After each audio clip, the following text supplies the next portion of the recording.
मैं हूं समी इब्राहिम। आप देख रहे हैं शेफील्ड लाइव। आज का सबरंग विद जावेद काजी। जी, वेलकम टू आज का सबरंग। और मेरा आज ये दूसरा सेगमेंट है। और इस सेगमेंट में मेरे साथ लंदन से जनाब यसर तमन्ना जो हैं वो शामिल गुफ्तगू होंगे। इससे पहले कुछ आधा घंटा पौना घंटा गुजरा है, मैंने इफ्तिखार चौधरी साहब से इसी मौजू पे बात की थी कि जो इस वक्त इंडिया और पाकिस्तान का एक जंग का जो माहौल है, वो जो कॉन्फ्लिक्ट चल रहा था, वो गो के अब अमेरिका जो है, डोनाल्ड ट्रंप जो है, उन्होंने जंगबंदी करवा दी है। ये नहीं पता कि इंडिया उनसे राब्ता किया है पहले या पाकिस्तान ने किया है, लेकिन उन्होंने जंगबंदी करवा दी है। लेकिन सवाल यहाँ ये पैदा होता है कि क्या डोनाल्ड ट्रंप जो हैं, उन्होंने उस किस्म की जंगबंदी करवाई है जैसे गज़ा की और इज़राइल के हवाले से उन्होंने जंगबंदी करवाई है, क्योंकि अभी तक वहाँ पर लोग जो हैं वो इज़राइल की बमबारी से शहीद हो रहे हैं। वहाँ कोई जंगबंदी का नामो निशान नहीं। लेकिन यहाँ पाकिस्तान और इंडिया में उन्होंने मुदाखलत की है और उन्होंने जंगबंदी करवा दी है। एक तो हम इस पर बात करेंगे। दूसरा, कुछ यूट्यूबर जो हैं, लोकल कह लीजिएगा, हमारे मुल्क में भी कह लें, पुराने यूट्यूब के जो क्लिप्स हैं, ग़ालिबन 14 अगस्त के या ईद के, जब लोग यहाँ पर खुशियाँ मना रहे होते हैं, लोग सड़कों पे नाच रहे होते हैं, हमारे पाकिस्तानी मुसलमान बहन भाई जो हैं, उनके क्लिप्स निकाल के ये दिखाया गया है कि जी यूके में लोग जो हैं वो सड़कों पे खुशियाँ मना रहे हैं कि पाकिस्तान की जीत हुई है। क्या वाक़ई पाकिस्तान की जीत हुई है? पाकिस्तान ने क्या पाया, क्या खोया? या इंडिया ने क्या पाया और क्या खोया? इस पे भी हम बात करेंगे। इसके अलावा डीजीआईएसपीआर जो है, उन्होंने अपनी कॉन्फ्रेंस में कहा है, प्रेस कॉन्फ्रेंस में, कि हमारे जो यूथ हैं, उनका मैं बड़ा शुक्रगुज़ार हूँ।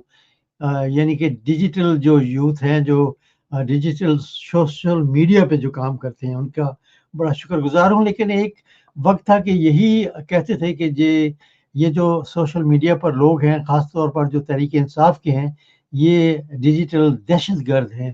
तो क्या उन्होंने अब अपना माइंड इस हवाले से चेंज किया है, या उन्होंने वैसे ही सरसरी बात की है? इस पे भी हम बात करेंगे। और हमारे साथ इस वक़्त हमें जॉइन कर लिया है लंदन से जनाब यूसुफ तमन्ना भाई ने। जी, अस्सलाम वालेकुम सर। अस्सलाम वालेकुम जनाब। अस्सलाम वालेकुम। कैसे जी, मिजाज? क्या हाल-चाल है? खैरियत से हैं आप? सब अल्लाह का करम, शानदार। जी, यूसुफ भाई, सबसे पहले तो हम बात करेंगे ये जो ट्रम्प साहब ने इंटरवीन किया है इस जंग में, तो आपको क्या लगता है कि ये पाकिस्तान की तरफ से पहल की गई है या इंडिया की तरफ से पहल की गई है? देखें, पाकिस्तान की तरफ से जो अहमद शरीफ साहब हैं, उन्होंने बाकायदा कहा है कि हमने ऐसी कोई पहल नहीं की है, हमारा इससे कोई ताल्लुक नहीं था। जी, जी। लेकिन इंडिया में इस पे बहुत फसाद है। वो कहते हैं कि हमारी तो ये पोजीशन ये है कि है हम दोनों ने अगर बात करनी है तो करनी है, वरना तो कोई तीसरा आदमी तो इसमें कोई शामिल हो ही नहीं सकता। जी, जी। अ, बहुत बड़े लेवल पे जो मतलब शशि थरूर हैं, वहाँ के मतलब स्टेट मिनिस्टर रहे हैं, और फिर जो उनकी कमेटी, वो पार्लियामेंट है, लोकसभा है, उसके वो जो मजलिस है, उसके चेयरमैन हैं, जिन्होंने गवर्नमेंट के हिसाब से इनको आर्मी को इजाज़त दी थी कि क्या करना है। वो तो कह रहे हैं कि जी ये प्रेसिडेंट ट्रंप को मिसगाइड किया गया है, गलत इंफॉर्मेशन दी गई है, जिसकी बुनियाद पे उन्होंने इंटरवीन की है। इनका तो कोई जवाब नहीं बनता था, उनका तो कोई हक ही नहीं था। लेकिन अब ये बात ये है कि जो बात हो गई है, अब उसको मतलब सिवाय सिवाय इसके कि अपनी गलती मान ली जाए और उस पर आगे चला जाए। अब कोशिश ये है कि इसको सारी चीज़ों को गड़बड़ कर दिया जाए ताकि कोई बात का पता ना चल सके, और ये पुरानी आदत है इंडिया की। ये कोई पहली बार नहीं हो रहा कि मतलब बात करके मुकर जाना। मतलब सवाल ये है कि अगर इंडिया जीत रहा था, फर्ज कीजिए, फर्ज कर देते हैं हम लोग कि अगर जी, इंडिया जी। जीत रहा था, तो पाकिस्तान के लोगों को, उसके प्राइम मिनिस्टर को या आर्मी चीफ को या फॉरेन मिनिस्टर के इस्तीफे का वो मुतालबा करना चाहिए था ना। ये मुतालबे तो इंडिया में हो रहे हैं, पाकिस्तान में तो नहीं हो रहे। पाकिस्तान में तो कोई आदमी भी नहीं कह रहा, सिवाय इसके कि बाद लोगों की नालायकी तो अपनी जगह है। लेकिन प्राइम मिनिस्टर के खिलाफ उस तरह से कोई नहीं है जिस तरह से इंडियन प्राइम मिनिस्टर के खिलाफ बातें बातें हो रही हैं। वो कब्रें खोद दी हैं और ये कर दिया है, और अपना दिल्ली को उसको गुजरात को के सरमायादारों को बचा लिया और बॉम्बे के सरमायादारों को बचा लिया, ये कर लिया वो कर लिया। ऐसी बातें पाकिस्तान में तो नहीं हो रही। और उससे भी बड़ा जो आज आपने देखा होगा कि पाकिस्तान की जो स्टॉक मार्केट है, और पाकिस्तान की हिस्ट्री में वन डे इंप्रूवमेंट 10,000 उसका जो नंबर्स हैं बढ़ गए, 10,000 एक दिन में। और ये बिल्कुल उसी की बरकत है कि जो मतलब पाकिस्तान और इंडिया के दरमियान जो हो गया है। मैं ये समझता हूँ कि ये कोशिश इंडिया ने, तो हो सकता है कि हमारे साथ डायरेक्ट तो नहीं कर सकते, क्योंकि हम हमारे तो वो बड़े भाई बनने की कोशिश करते हैं ना, हमें तो अपना छोटा समझते हैं। उन्होंने ये सारी बातें की होंगी अमेरिका से, अमेरिका ने पाकिस्तान से इनडायरेक्टली कहा होगा, सऊदी अरब को इन्वॉल्व किया होगा, कुछ और मुल्कों को इन्वॉल्व किया होगा, और उसके बाद ये बात आगे चली होगी। और उससे भी ज्यादा जरूरी बात यह है कि इंडिया का स्टांस हमेशा से ये रहेगा, अगर अगर अब कुछ किया तो हम इससे भी ज्यादा करेंगे, अगर अब कुछ किया तो इससे भी ज्यादा करेंगे। जब पाकिस्तान ने सैटरडे की सुबह पे बेहतरीन अपनी कारकर्दगी गई दिखा दी, ये सारे सीजफायर तो उसके बाद हुआ ना।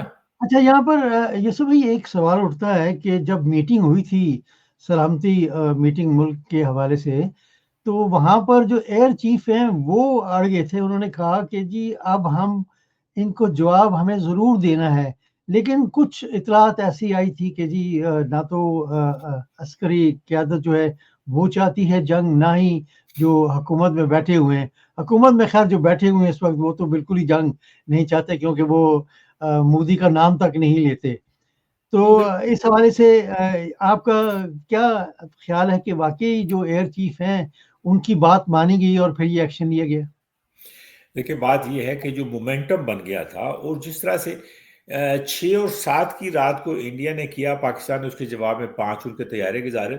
उसके बाद 7 और 8 की रात को, 8 और 9 की रात को पाकिस्तान ने कोई रिस्पॉन्स नहीं किया।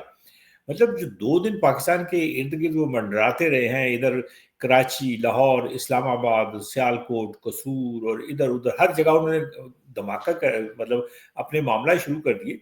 तो एक प्रेशर तो गवर्नमेंट पे पड़ता है, गवर्नमेंट पे भी पड़ता है और आर्मी पे भी पड़ता है। और इसमें तो देखने की बात ये थी कि अगर खुदा ना खास्ता पाकिस्तान ने सैटरडे की सुबह को रिस्पॉन्ड नहीं किया होता, तो इस वक्त सूरत हाल बहुत मुश्किल होनी थी, बहुत अजीबोगरीब होनी थी। क्योंकि हमारे यहाँ तो आपको पता है कि लोग इस बात को बर्दाश्त नहीं करते कि आप कोई उसके मुंह पे थप्पड़ मार के चला जाए और वो उसको दूसरा थप्पड़ थप्पड़ अपना दूसरा मुंह पेश कर दे। ये तो हो ही नहीं सकता। ये सारी चीजें हुई इसीलिए हैं कि 10 की सुबह को, अच्छा, और सबसे बड़ी और सीधी सादी बात है, हम सबको मानिए कि ये जो मार्के है 2019 का भी और 2025 का भी, ये मार्के जो है पाकिस्तान फजाइया ने जीते हैं। और इसमें उनका कोई जो शक नहीं। कंट्रीब्यूशन, हाँ, इसमें इसमें उनका जो कंट्रीब्यूशन है वो सबसे बढ़ के उन्होंने, मतलब जिस तरह से, मतलब जहीर बाबर सिद्धू जो है, जो चीफ हैं एयर के, उन्होंने पिछली दफा भी कार्रवाई की थी, पिछली दफा भी काम किया था और इस दफा भी करके दिखाया उन्होंने। तो इस वजह से मतलब इस पे तो कोई दो राय है ही नहीं कि जवाब नहीं देना था। हाँ, कुछ लोग मोहतात हो सकते हैं, और गैर जरूरी मोहतात वही लोग होते हैं जिनके कोई वेस्टेड इंटरेस्ट होता है। बाकी जिन लोगों को कोई अपना वेस्टेड इंटरेस्ट नहीं है, गवर्नमेंट, अच्छा गवर्नमेंट में यकीनन होना था, ये जो मैं सियासी गवर्नमेंट की बात कर रहा हूँ, सियासी के जी, साथ जी। साथ अगर थोड़ा सा देखें कि खुदा ना खासा मिलिट्री नुकसान हो जाता, तो उसके बाद ना मिलिट्री गवर्नमेंट इस्टेब्लिशमेंट को मुंह दिखा सकती किसी की, और सियासी गवर्नमेंट तो वैसे ही जिस हाल में आपको पता ही है। इस वजह जी, से जी, बिल्कुल। उन्होंने रेजिस्ट किया होगा, बहुत मुमकिन है कि रेजिस्ट किया हो कि ना ही हो, लेकिन इसके अलावा कोई चारा था नहीं, कोई और सूरत थी नहीं कि पाकिस्तान इसका जवाब न दे। अच्छा, फिर अखलाकी तौर पे लोगों को आपने साइकोलॉजिकली मोरल उनका हाई करना होता है। 98 के जो धमाके थे, उसके एटॉमिक धमाके थे, उसमें भी यही जी, जी। फैक्टर था मतलब अगर आप धमाका नहीं करते तो साइकोलॉजिकली लोगों ने डाउन हो जाना था।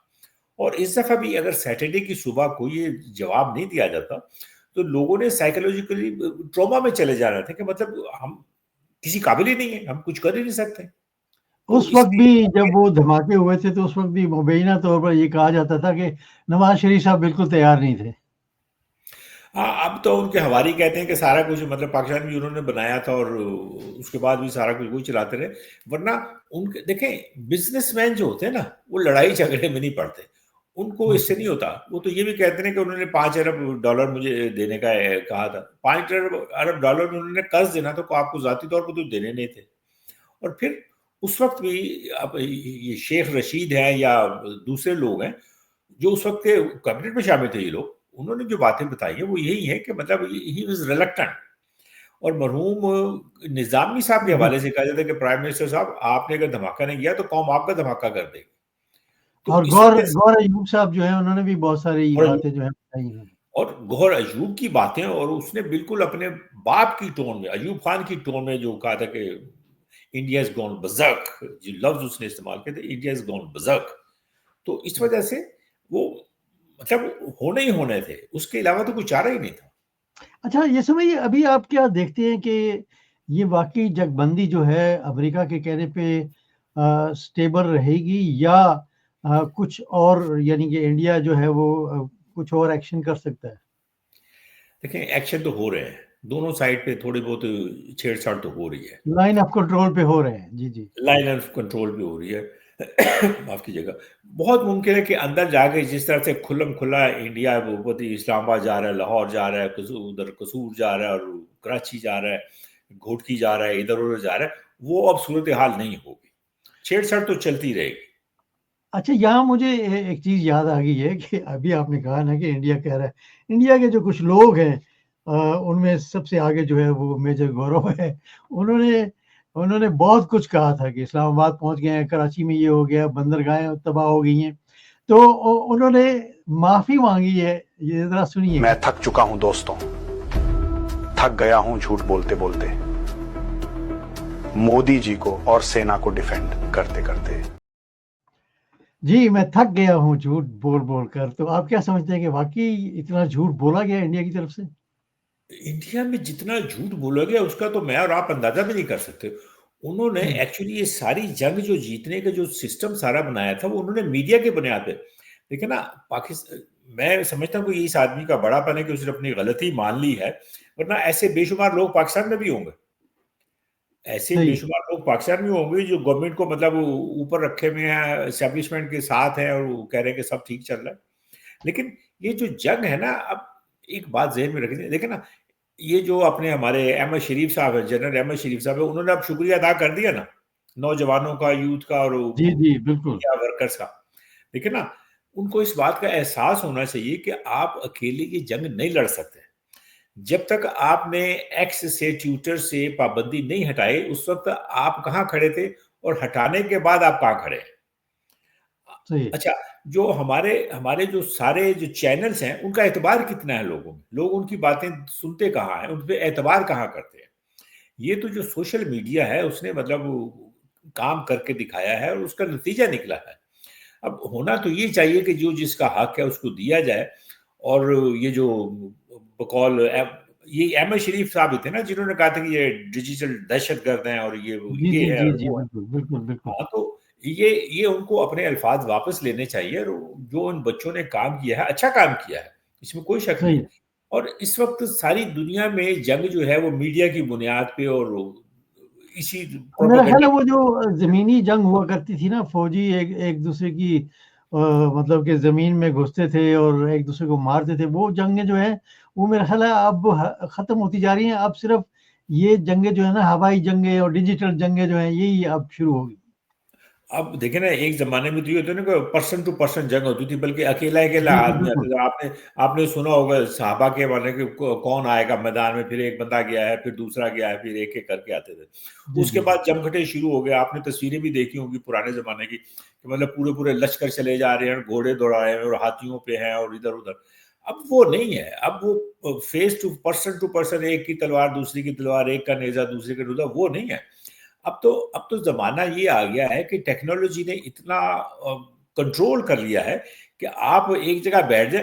देखिए, पाकिस्तान ने जो साइबर अटैक किया, उनके रेलवे को खराब किया, बत्ती को खराब किया, उनके बिजनेस को डिस्टर्ब किया, ये मतलब अपने अपने घरों से किया ना, कोई कहीं जी, नहीं गया जी, था।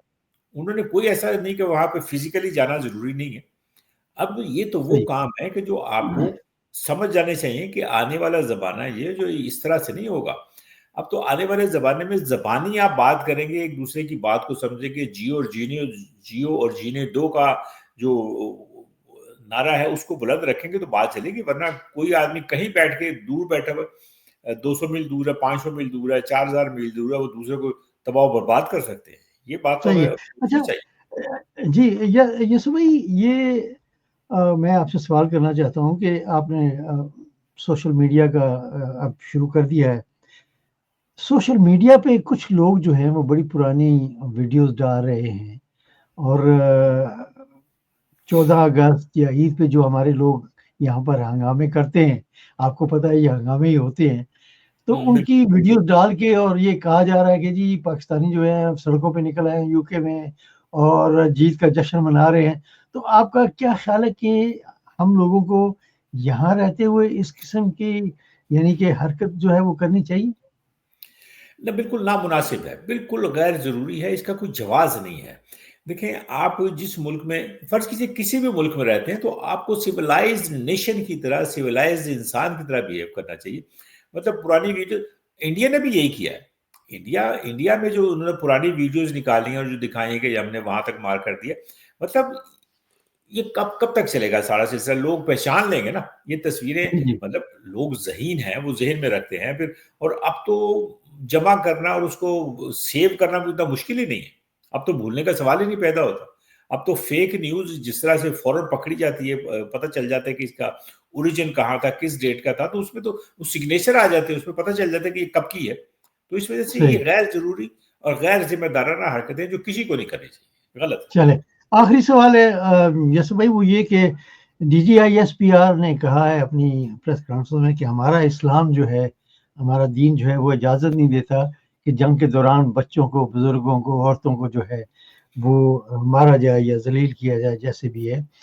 लेकिन हमारे अपने मुल्क में ये क्या हो रहा है कि चादर और चार दीवारी का कोई तकद्दुस नहीं बचा।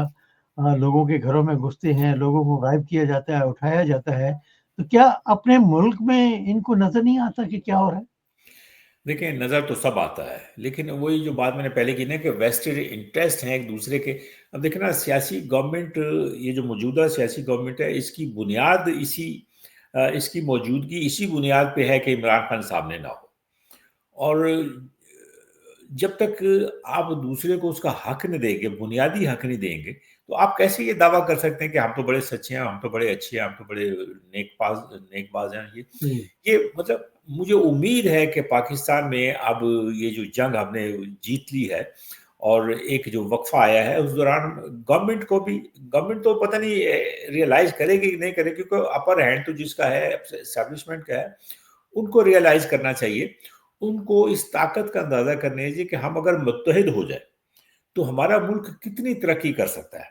अब देखिए ना सही। कि मतलब ये 4-5 दिन, बल्कि चलिए 22 अप्रैल से शुरू कर लीजिए, जिस तरह से लोग इकट्ठे हुए हैं, उन्होंने सब कुछ कर दिखाया है। ये सिर्फ इसीलिए मुमकिन हुआ है कि लोगों ने एक दूसरे के साथ ताउन किया है, एक दूसरे की बात सुनी है, एक दूसरे का साथ दिया है। वरना अगर आप मेरे खिलाफ कार्रवाई करेंगे, मैं आपके मेरा अगर बस नहीं चलता तो मैं फिर बुरा भला आपको कहूंगा। मतलब ये तो गरीब का यही कर सकता है ना।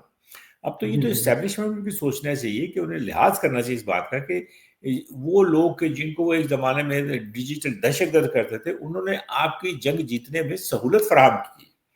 मीडिया पे जितनी मतलब पॉपुलेशन, लोग जिस तरह से करते हैं, वो मुमकिन नहीं था उसके बगैर। और फिर दूसरा, मैं जाती तौर पे समझता हूँ कि हमें कुछ लोगों को ट्रेन करना चाहिए जो इंटरनेशनल मीडिया पे बात कर सकें, अपना नुक्ता नजर बता सकें। आपने रिसेंटली देख लिया, हमारे जो सियासी लोग थे, इवन इवन देखा जाए तो ये जो हमारे जनरल अहमद शरीफ हैं, मतलब इंटरनेशनल मीडिया तो फेस नहीं कर पाते ना, मुश्किल हो जाती है। सही। मैं मोईद यूसुफ का देख रहा था इंटरव्यू, बहुत शानदार इंटरव्यू था। हमारे जो हाई एम्बेसडर है अमेरिका में, रिजवान शेख साहब, बड़ा अच्छा उन्होंने इंटरव्यू दिया और बड़ा उन्होंने टिका के बातें की। हमें ऐसे लोगों को आगे लाना चाहिए, उनको मौका देना चाहिए कि वो मुल्क की खिदमत कर सकें। और साबित यही हो रहा है दिन ब दिन के, मतलब अगर आप मेरिट पे काम कराएंगे, मेरिट पे काम करेंगे, तो उसके नतायज आपकी फेवर में होंगे, मुल्क के लिए बेहतर होगा और उसको आपको फायदा होगा। बजाय इसके कि सही। अब जिस किस्म के बयानात दिए हैं हमारे फाइनेंस उसमें, ख्वाजा साहब ने भी वजीर ने, दिए ना ऐसे। ख्वाजा साहब ने दिया है। फिर तो देखो उसकी तो बोझ उठाना पड़ गया ना। उन्होंने जो बातें जी की हैं वो इंटरनेशनल मीडिया में और खासतौर पे इंडियन मीडिया में उसकी बड़ी गूंज गई है, और उसको बुनियाद बना के वो आपका मजाक उड़ाते हैं और बिल्कुल, अपनी बातें उन्होंने करते हैं। उन्होंने तो ये साबित कर दिया कि पाकिस्तान वाकई दहशतगर्द पालता है। हाँ, देखिए ना। अच्छा, और फिर ये देखिए कि दहशतगर्दी का शिकार तो हम लोग रहे हैं। हमारी जी तरफ से कोई उसका तोड़ नहीं है। अभी वेरी रीसेंट वाक़या जो जाफ़र एक्सप्रेस का है, उसके अलावा जो बाकी जो बेशुमार लोग वाक़यात हैं, उसका पाकिस्तान की जो ये मीडिया है वो हवाले नहीं देता। वो जब भी बात शुरू करते हैं, बालाकोट का शुरू कर लेंगे, वो बम्बई का शुरू कर लेंगे और इधर का कर लेंगे, कारगिल का शुरू कर लेंगे। बाबा कोई हमारे पास उनसे ज़्यादा दलीलें हैं, हमारे पास उनसे ज़्यादा वाक़यात हैं, हम उनसे बेहतर सही, प्रेज़ेंट नहीं कर पाते। हमारे बिल्कुल वज़ीर सही। ख़ारिजा को देख लीजिए, बात कर नहीं सकते हैं सीधी तरह से अंग्रेज़ी में। वो अब घाना के वो फ़ॉरेन मिनिस्टर से बात कर ली या तंज़ानिया के कर ली, तो मतलब इससे बात तो नहीं होती ना। आपको इंटरनेशनल फ़ेस करना आना चाहिए, और उसके सही, लिए जब तक आप पढ़े-लिखे नहीं होंगे, मेरिट्स पे नहीं आएँगे, वो काम नहीं चलेगा। बहुत से लोगों ने पाकिस्तान टीवी पे कहा कि मतलब हमें बड़े याद है शाह महमूद कुरैशी। मतलब आदमी बात कर सकता था ना, इमरान खान बिल्कुल, बात कर बिल्कुल, सकता था, ब्लंट आदमी थे, ज़बान पे कमांड थी, दलील से बात होती थी। तो इस वजह सही। से हमारी गवर्नमेंट से मुराद क्या, एस्टेब्लिशमेंट को इस बात पे गौर करना चाहिए कि मतलब अगर वो मेरिट्स पे लोगों को मौका देंगे, तो वो मुल्क की खिदमत कर सकते हैं। वैसे तो उनको सियासत में से निकल जाना चाहिए और बुनियादी देखें ना। सियासतदान जो हैं, उनको आपस की लड़ाइयाँ जो है वो करनी देनी चाहिए। बहरहाल देखिए ना, यूसुफ भाई बुनियादी। आपका बहुत-बहुत शुक्रिया। जी, आप कुछ कहना चाह रहे हैं? हाँ, मैं ये कह रहा हूँ, देखिए ना, ये तो बुनियादी शर्त है ना कि किसी मुल्क की सियासत जो आर्मी जो है, वो सियासत में दखल नहीं देती है। एस्टेब्लिशमेंट का एक रोल होता है, हर जगह होता है, इंडिया का भी है, अमेरिका में भी है। पेंटागन की मर्ज़ी के खिलाफ बाज़ मामलात नहीं होते हैं। यहाँ यहाँ सही, इस मुल्क में जहाँ बैठे हुए हैं, इसमें भी यही होता है। MI6 का दूसरे F-15 का जो एक कंट्रीब्यूशन होता है किसी भी उसको पॉलिसी बनाने में, तो उससे कोई इनकार नहीं कर रहा। लेकिन सारे फैसले आप नहीं कर सकते, बाज़ फैसले आपको डेलीगेट करने पड़ते हैं। जब तक सही। आप अपनी पावर को शेयर नहीं करेंगे, आप अच्छे नताइज हासिल नहीं कर सकते। चलिए ठीक है, यूसुफ भाई आपका बहुत-बहुत शुक्रिया। थैंक यू वेरी चलें, मच फॉर गिविंग मी सो बिल्कुल, मच टाइम। बहुत शुक्रिया आपका। अल्लाह हाफ़िज़ जी। थैंक बहुत यू। शुक्रिया। जी यही था अभी का सेगमेंट और आपने बातें सुनी यूसुफ तमन्ना साहब की लंदन से। और हम उम्मीद करते हैं वैसे हम इस मुल्क में रहते हैं, हमें यहाँ के जो कानून हैं उनका एहतराम करना चाहिए और ठीक है मतलब कि जब 14 अगस्त होती है या ईद का मौका होता है, तो कुछ ना कुछ तो हंगामा थोड़ा बहुत होना चाहिए। लेकिन ऐसे मौकों पर इस किस्म के जलसे-जुलूस, एहतजाज वगैरह-वगैरह जो है, वो नहीं होने चाहिए। मुझे अगले प्रोग्राम तक इजाज़त दीजिएगा। अपनी दुआओं में बहुत सारा याद रखिएगा। अल्लाह हाफ़िज़।